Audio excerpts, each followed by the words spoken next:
태국 뉴스를 가장 쉽고 빠르게 전해주는 영준이의 태국 뉴스룸. 구독과 좋아요는 사랑입니다. 영준이의 태국 뉴스룸 시작합니다. 태국 정부 대변인인 지라유 훈삽은 국무회 결과 발표에서 정부는 태국의 최대 이익이 되는 신중한 정책 수립을 중시하고 있으며 특히 공공부채 관리에 집중하고 있다고 밝혔습니다. 태국의 공공부채 상한선은 GDP 대비 70%로 설정되어 있습니다. 2024년 8월 31일 기준 태국의 공공부채는 총 11조 7,280억 바트로 GDP의 64.2% 수준에 머물러 있어 상한선 내에서 관리되고 있는 것으로 보고되었습니다. 또한 정부는 국민의 삶의 질을 개선하고 경제적 기회를 확대하기 위해 경제 활성화, 인프라 투자 확대, 전국적인 개발 기반 확충 등의 정책을 적극 추진하고 있다고 강조했습니다. 전 태국 외무장관 까싯 피로미, 민주당 정부 당시 아피싯 정부가 MOU 2544를 폐지하려 했던 배경에 대해 밝혔습니다. 그는 당시 캄보디아 총리였던 훈센이 전 태국 총리 탁신 친나왓을 캄보디아 정부 고문으로 임명한 것이 태국 내 정치에 개입하려는 의도로 여겨졌다고 말했습니다. 탁신이 특정 정치 세력과 연관된 인물로 간주되었기 때문에 이러한 조치가 태국에 대한 간섭으로 비춰질 수 있었고, 이에 따라 태국 내각은 MOU 44의 폐지를 검토하게 되었다고 설명했습니다. 그러나 이후 국회 예산으로 해당 결의는 국회에 상정되지 못했고, 이후 정부가 교체되면서 폐지 논의는 중단되었습니다. 이와 관련해 현 태국 총리 패통탄 친나왓은 캄보디아와의 기술 공동위원회 구성 중임을 밝혔습니다. 이 위원회는 2001년 체결된 양국 간 양해각서 MOU 2544에 따라 복잡한 해양 경계 구역에 대한 권리와 이익을 협상하기 위한 것입니다.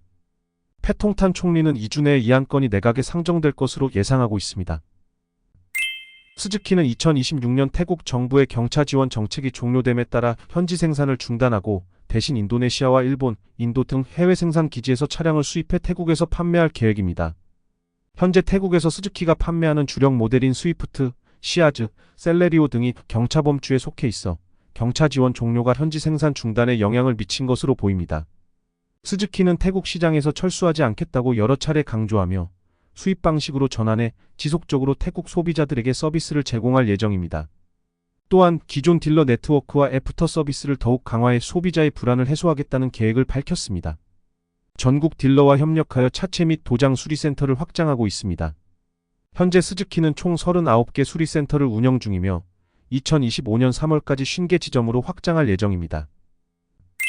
태국 관광체육부 장관이 2024년 1월 1일부터 11월 3일까지 태국을 방문한 외국인 관광객이 총 2,908만 399명에 달하며 이로 인해 약 1조 3,580억 바트의 수익이 발생했다고 밝혔습니다. 주요 방문 국가는 중국, 말레이시아, 인도, 한국, 러시아 순입니다. 지난주에는 주간 외국인 관광객 수가 70만 1,962명으로 전주 대비 20.1% 증가했으며 하루 평균 약 10만 280명이 태국을 방문했습니다. 이번 주에는 연말까지 이어지는 항공편 좌석수 증가, 출입국 간소화 조치 등으로 관광객이 추가로 증가할 것으로 예상됩니다.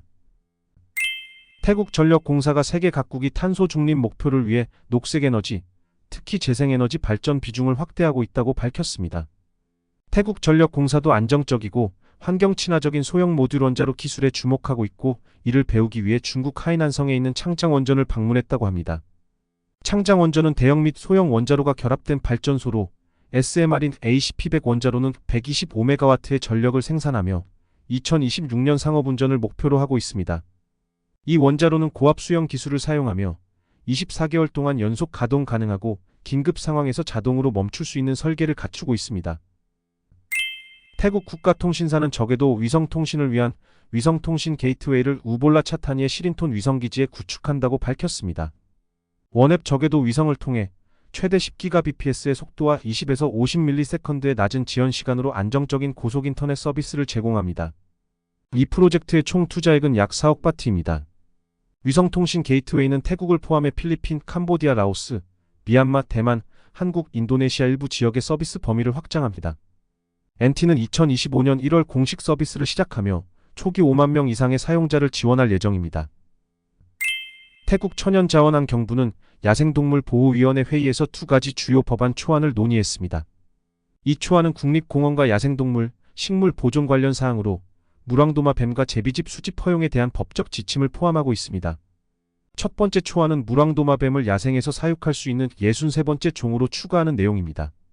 이 종은 가죽이 부드럽고 내구성이 높아 경제적 가치가 있으며 향후 가죽 제품 산업으로 발전할 가능성이 큽니다. 현재 가세삿 대학에서는 물왕도마뱀 사육과 활용에 관한 연구도 진행 중입니다.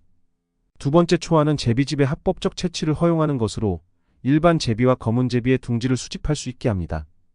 이를 통해 제비집 산업이 합법적으로 운영될 수 있으며 관련 건축법 및 공중위생법 규정 마련에 기여할 수 있습니다. 이 두 초안은 이미 관련 부서와 하위위원회에서 검토를 마쳤으며 자연 보존을 유지하면서 경제 발전에도 기여할 수 있을 것으로 기대됩니다. 이상 영준이의 태국 뉴스룸을 마치겠습니다. 감사합니다.